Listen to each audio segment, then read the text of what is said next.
Okay, Assalamualaikum and a very good morning to everyone. So today our group will be presenting about this book that we have read, The 7 Habits of Highly Effective People. I'm Liana, this is Hatika, Alin, Ruqayyah and Aira. So for our presentation today, we'll be dividing it into 9 parts. First is the introduction.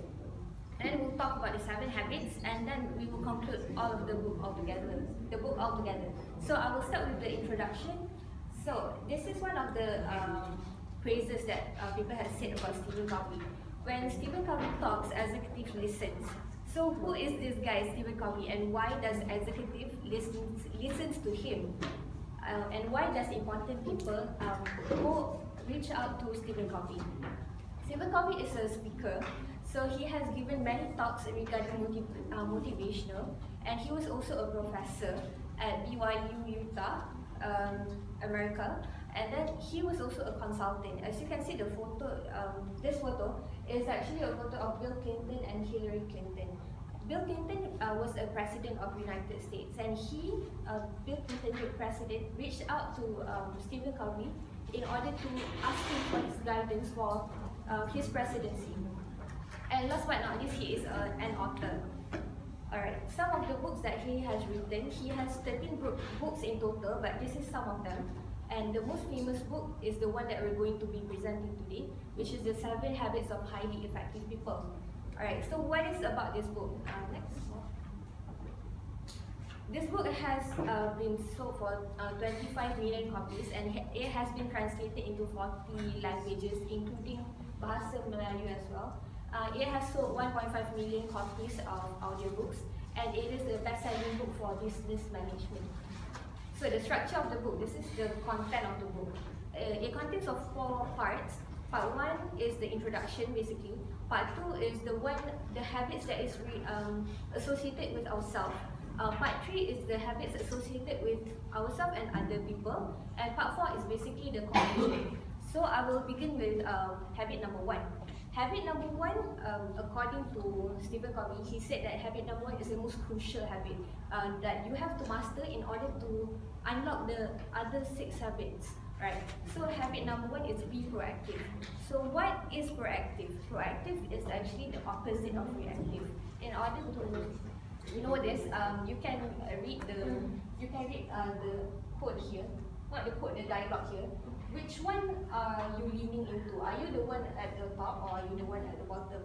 Are you the one who actually plan things, or you forget that you have a test today? You forget that you have a presentation today. So if you're the one at the top, you're most likely a reactive person. If you're someone who has planned your things, you have your to-do list, then you're most likely a proactive person. We'll move on to the characteristics of reactive and proactive person. So reactive person, they always blame other people. They always blame everything else, other people, anything else. So however, proactive person, they don't blame anything else. They know that the things that they do they are the one who is responsible on it. Reactive person, they always associate things with feelings. For example, today is when you wake up and then it's raining, and then I feel lazy today, I don't want to go to class.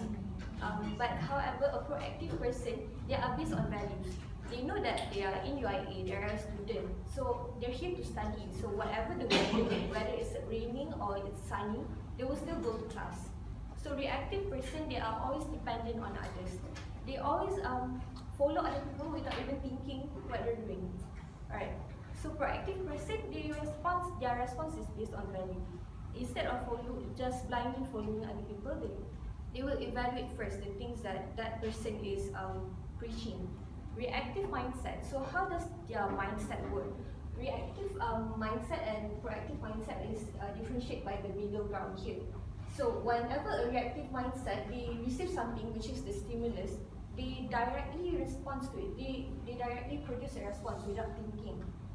However, a proactive mindset, whenever something comes their way, they have a freedom to choose. So they will take a minute and they will think first about the stimulus, and then only they will respond.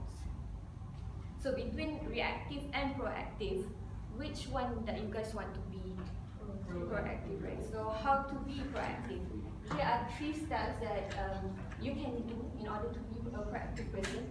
First is you can predict and prevent. For example, you know that today you are going to be presenting, so maybe you can anticipate the questions that you might be getting today from the audience. Second one is plan. You need to plan out your day, your week. You have your to-do list, your assignments, so you need to know what you are going to face in the next few days. And then the last one is goals and vision. Goals and vision is something bigger than planning. It is something that is more long-term. For example, learning a new skill or learning a new language. It is something that you have set up for a long period of time. Yeah. So we will move on to the second habit. Kaya? Okay, so the second habit is begin with the end in mind. So this is the concept of goal setting. Goal setting. It's all about defining your values and figuring out where you want to go, what you want to do with your life. So in order to get there, what you have to do is you have to envision your goals. You have to know where you want to be, what you want to do, and how you want to do in order to achieve your goals and take action upon it. So as Stephen Covey, the author, has wrote, he said that he gave an analogy about a ladder. So imagine you're climbing a ladder and then you realize that the ladder is actually leaning on a different wall, the wrong wall. So your effort is worthless. You are doing something that is not achieving your goals, your mission statement. Okay, so above all this thing, so the most important, the essential is to understand your goals, which is, that's why you have to begin with the end in mind. You have to set your goals, you have to have a mission statement, have your definite goals. Okay, and then there are 3 tips. 3 tips that I can derive from this habit is that first, you must know what you want.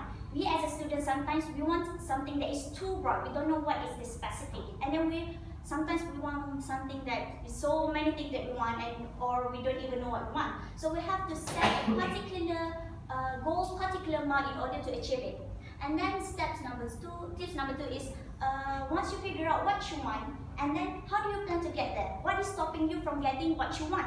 Is it lack of certain skills, lack of certain knowledge? What is it that is stopping you from achieving your goals? So here, once you found what is your lacking, you take the lack to a certain extent and find your incremental, isn't it? Incremental goals. Start finding the incremental goals. And then the last tips is that to time yourself. You have to give yourself a time limit. Is that okay? You do your assignment a little bit on earlier, and then you move slowly, progressively moving forward effectively, and then make it done by the time. Okay, so another concept that important in this habit is the concept of leadership. Okay, begin with the end in mind. So the leadership, who is in the lead? Like Yana said, sorry. So Yana said about being reactive and proactive. So who is in the lead? Are you gonna be like your parents decide what you're gonna do, your friends decide, the society? Are you gonna be reactive, or are you gonna be proactive and be the leader of your own goals? So here it's stated that if you want to have a successful life, according to your standard, you have to take action upon it, and you have to determine your own goals in order to achieve something that you want. Okay, that is basically the habit number 2. So I proceed with the habit number 3, which is put first thing first. This is the concept of time management. Yeah, I bet you. Okay, so the essential thing is, the essential part is the importance of developing the willpower and won't power. So the willpower is actually capable of saying yes to the important things, and won't power is capable of saying no to the non-important things. So Stephen Covey actually has, in order to understand more about habit number 3, Stephen Covey had made a very essential, successful time quadrants for us to understand what we prioritize. So I relate this because even though the book is mostly about business, but I relate this topic for us as a student. So there are the time quadrant. There are 4 quadrants. There are 4 types of people. So I will explain the quadrant 1, which I put it as the procrastinator. The procrastinator, there are 2 conditions happens. Where the first one we cannot predict, we cannot control, which is when the lecturer giving us the assignment. Okay, the assignment on Monday, and then you have to submit on Tuesday. So by hook or by crook, you have to finish the talk first because it is important and it is urgent. So that is the main ingredient, two ingredients: important, urgent, not important, and not urgent. So another condition is that where things that you can control, like Dr. Humam had already give the final project, our project, way early in the first week of the semester, but yet student we tends to delay them like 1 day before, and only then you read the book, the whole book, 400 pages, right? So we tend to delay them, which is we are being the procrastinator. So the second part is the prioritizer, where like I said, okay, you have to plan a little bit earlier. So number three, quarter three is the yes man, which is you're doing the not important but urgent. Or I give you a situation where you have a quiz tomorrow, you have a presentation, and also you have many things to do. And then, okay, and then someone came to you and said, okay, you have to be committee of this, and then you say yes. So this is like you're doing the not important things but urgent. So the fourth one is, which is I think most of us is the slacker, which is we always scrolling on the social media. We're doing the not important things and not urgent, but we are finishing it 5 hours per day just by scrolling our social media.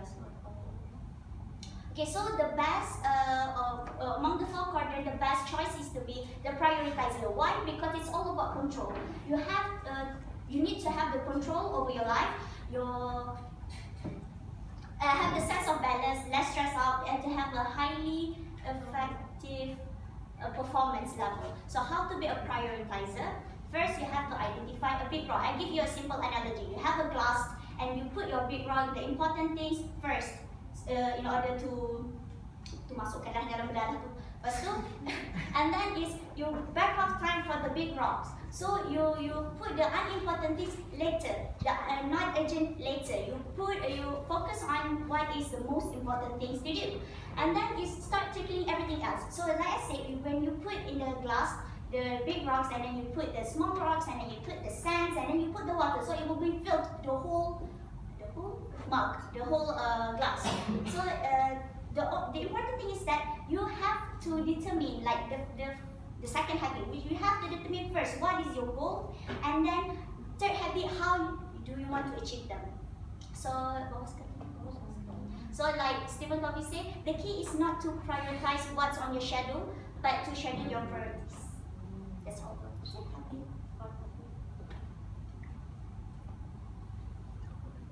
So now I proceed with the fourth habit, which is think win-win. This is the habit of creating an effective interpersonal leadership, which is there are 6 paradigms of human interaction. The first one is win-win, win-lose, lose-win, lose-lose, win, and the last one is win-win or no deals. Actually, it's win-win or no deals. So for the first one, is win-win. Win-win is a belief that everyone can be a winner. It means that an agreement or solution that can give the beneficial and satisfying the both of the parties. I mean, like, you care about the others, but at the same time you also care about yourself. Like the author said, it is not about you. It is also not about me. But my way, it is a better way, it is a higher way. So as for example, in this situation, like I open a booth or a vendor, and I'm selling burger, but at the same time my friends also open the booth or vendors, but she sell pizza. However, I got more customer compared with my friends, but when a customer buy my product, I also at the same time promotes my friend's product to my customer. So we can see that by doing so, my friends also can get more customer as same as I got. So this is a win-win situation, which is they have a cooperation between each other and not have a competition between them. The second one is win-lose. Win-lose is happen when only one side person get the benefits more than the other side. These people also are most likely to compete to each other by using their position, powers, and personality. The author said, if I win, you will lose, and if I get my way, you don't get yours. For example, we as a student always want to compete with our friends. Like when we get our marks, we will ask our friends like, how much did you get? What did you get? A or B? So okay, I got the highest, so I will be a winner. So this is the situation when people win lose. And the third one is lose win. Lose win is a people who think lose win are usually quick to please and appease. They're also more like always to easily give up because they think they have no confidence like the others. And other than that, they also have a little courage to express their feeling, and easily intimidated by the ego strengths of the others. Example, like a student that have a low self-confidence, like during their presentation, they will compare themselves with their friends, like, oh, you can do this but I cannot do this, so go ahead, step on me again, I'm a loser and I will become a loser every time. Okay, the fourth one is lose-lose. This type of people always focus on harming one another because they want everyone else to feel like the same way like them. Okay, they like become having a war or revenge. Example, like Yana told me before, between co-ed students, sometimes there is a student that sabotage their friend's project. So at the end, actually they cannot get the benefit from that. So because they have been caught. And the fifth one is win situation, which is people that only focus on their own self. They what happened to the others, it is not important for them to know about it. For example, when we got the task or assignment, there are two types of assignment. Like group assignment have group-based evaluation, and the second one is individual based evaluation. Okay, these two types is actually group assignment, but based on group evaluation and individual evaluation. And this type of people will help all of their members to get the best mark during group evaluation. But when group assignment based on individual evaluation, this kind of people will only focus for herself only and ignore about the other self, even though the people cannot do that or something like that. Which is these people always think that, okay, I can do this, so I think of course the other people also can do this, so they ignore about the others. And the last one is win-win or no deals. No deals is occur when we cannot find the best solution that give the benefit for the both parties. It means like we agree to disagree with the opinion of each other. By doing so, we have no need to force the other people to follow what we want. Like for example, in marriage relationship, when there is no understanding between husband and wife, so the best solution is divorce. That's all. Okay, moving on to the next part, which is habit number 6, which number 5, which is seek first to understand, then to be understood. So in order for you to understand the people's feeling, you must take off your own shoes. This means it is the key principles to value their hearts. Because why? Because you have to value and respect it for who they are. Okay, I'm going to give an analogy. For example, like this. You suffer from an injury and you went to the doctor and the doctor give a prescription without even asking you what are you suffering. So turns out from the prescription that were given by the doctor, you suffer a worse injury than before. So it's better if the doctor could listen. What are you suffering? So the listening skills are the things that we cannot develop just like that. Because even in school, for the readings and also writing, we are trained for it. But for listening, you have to develop it by yourself. So I'm going to explain about the 6 poor listening skills that sometimes we even did it in our daily life, whether we know or not, we realize or not. So the first one is spacing out. Spacing out is like when a person is talking to you and then you actually does not listen anything to it. Means like you are like daydreaming about it, but you just like okay. And then for the second one is pretend listening. Pretend listening is something that often did by ourselves if you could relate it. Okay, so for example, like I'm talking to you about the studies and then you just answering yeah, totally. Okay, so that is the word for pretend listening. So doesn't it all of you have done it in our conversation with our friends? And then the third one is selective listening.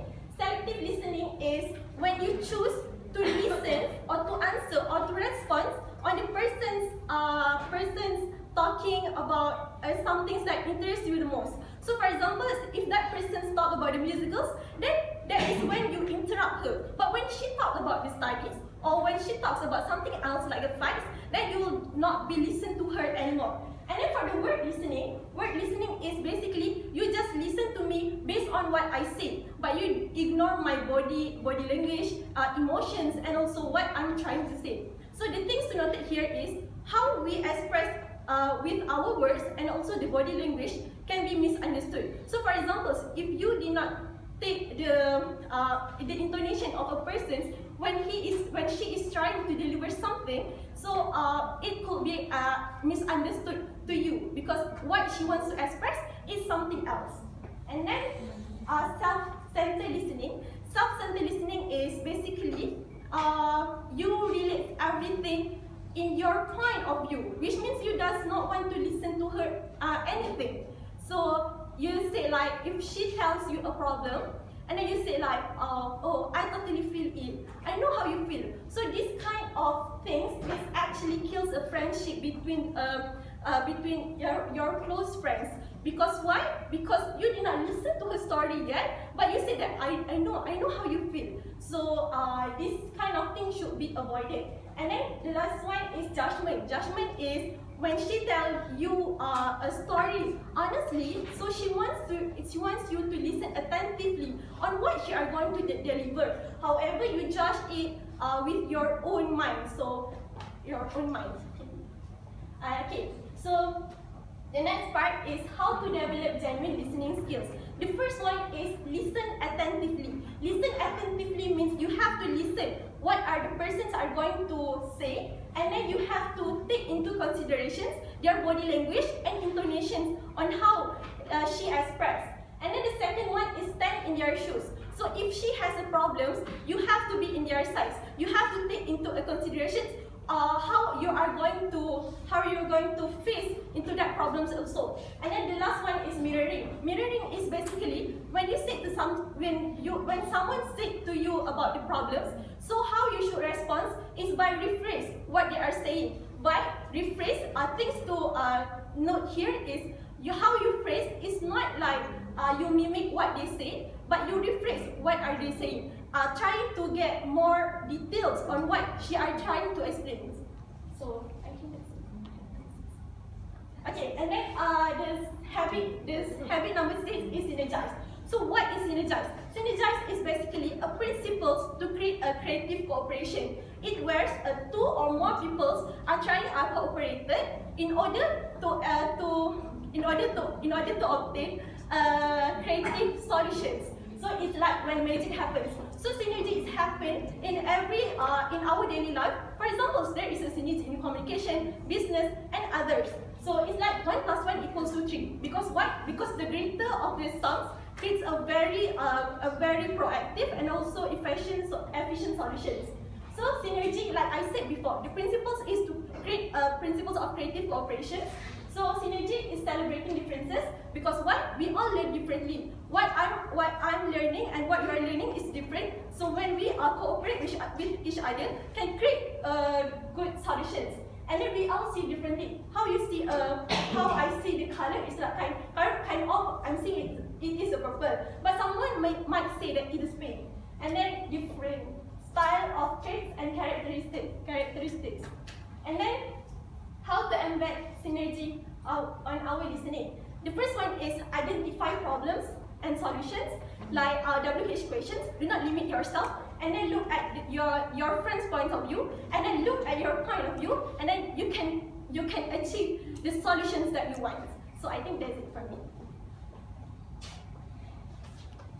Bismillahirrahmanirrahim. My name is Aira, and I'll be presenting habit number 7, which is sharpen the saw. Have you ever encountered the feeling of empty inside and also lost in achieving your goals? So habit 7 will actually deal with all those feelings and will solve the problems. So I'll give you an example to understand what is sharpen the saw. So imagine yourself taking a walk in a forest and you suddenly saw someone sawing a tree, and unfortunately you saw that man with a dull face and also a dull saw. So you actually, out of curiosity and out of sympathy, you ask him, how long have you been sawing this tree? And after that he said that about 4 hours, which is so long. And then you ask to him, why don't you take a break and sharpen the saw? But the man said, I don't have the time. So let's say if that man takes 50 minutes to sharpen his saw, well then his workload becomes reduced into half or more than half. So that is sharpen the saw. You take time and balance. So the things that you need to balance is 4 dimensions: physical dimension, spiritual dimension, mental dimension, and also social emotional dimension. So the physical dimension is about you taking care of your body by eating the right kind of food, scroll down, sufficient rest and relaxation, and also exercise. So when you eat the right kind of food, you actually maintaining yourself, and you avoid bad eating. Bad eating will only cause your body to be easily vulnerable and fatigued, and etc. And in the long term, you will suffer a long-term disease, a chronic disease. And next one is sufficient rest and relaxation. It includes about good sleep, where you have 7 to 8 hours sleep, and tomorrow you will be more boost up your mood and also more productive. The next one is exercise. You exercise. We're talking about 30 minutes exercise every day, but most of us tend to feel that we don't have the time, we don't need exercise, but actually we need exercise. Okay, next one is the spiritual dimension. It is the source of meaning and inner peace. We attain spiritual strength by prayers, by reading inspirational books and deep thinking. As Muslims, I think as compared to other religions, Muslims have 5 times daily prayer, which is way more often as compared to other religions, right? So we actually renew and refresh our spirits 5 times a day, which is very good for our spiritual development. Next point is mental dimension. We often think that we need to have serious reading, serious learning to develop our mental power. But actually, there are more fun ways to develop brain power, such as you go traveling, you watch National Geographic, you do some skills like sewing, and but most of us tend to stop in screen time. Screen time is when you watch television, you scroll the social media through your phone, through your laptops and whatnot. And then you tend to forget about how to social and interact with other people.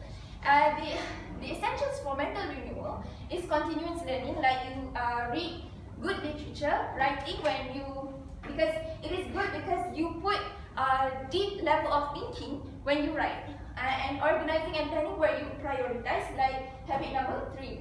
And the last one is social or emotional dimension, whereby the first thing is between you and yourself. You have self-respect to yourself, then you will only be gentle to yourself. You don't push yourself to something that you are not interested in.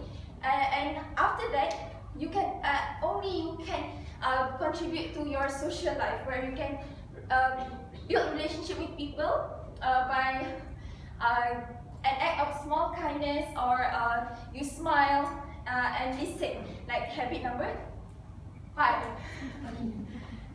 Next, I will come to the conclusion. We refer to a habit. The best person is the one who benefits the mankind. Okay, what we can say is that this book involves a discussion about public victory and private victory. So when we achieve private victory, we can also contribute to public victory, which involves other people around us. And what we can say about this book is that it is a very good book. It is easier to understand because of the language and whatnot. And the author also embodied in this book his experience, so it makes us feel possible for us to apply the habits in our daily lives. But we also have complaints, guys. Okay, the book was actually, it says 7 habits of effective people, but it actually relates. It correlates so much that we somehow got confused so many times. For one habit, you cannot skip another habit because it is so interrelated. So you cannot make a direct reference to one habit only. You have to read the whole book. So that is all from us. Thank you so much.